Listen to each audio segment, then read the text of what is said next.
ថាកូនកមុំ3កន្លែង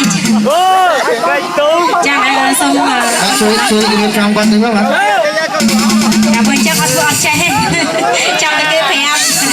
ចាហើយសូមកូនកំឡុងយកដៃដាក់លើស្មាកូនកំឡុងចង្កេះកូនកំឡុងមកហើយដៃកូនកំឡុងដាក់លើស្មាកូនកំឡុង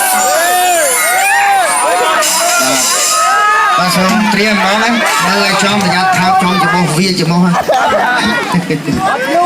បាទឲ្យត្រៀមសូមរាប់ជូនបាទ1 2 3បាទមួយទៀតបាទមួយទៀតអរេ3ដងចាចាំឡើងកន្លែងទៀតចា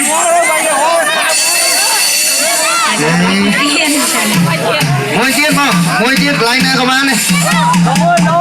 ចាំសូមមួយទៀតមកកុំឲ្យយូរពេកចាបាទចុះសូមឲ្យគ្រូកំងបាទផ្ដល់នៅស្នាមក្រែមទៅលើជាសកម្មភាពទៀងគ្នាចាបាទនេះមកច្បាស់រំជូន1 2 3ចាពីរទៀតបាទនៅពីរទៀតបាទចាសូមអានទៀតនៅពីរទៀត1 2 3អឺសាមួយទៀតបាទមួយទៀតមួយ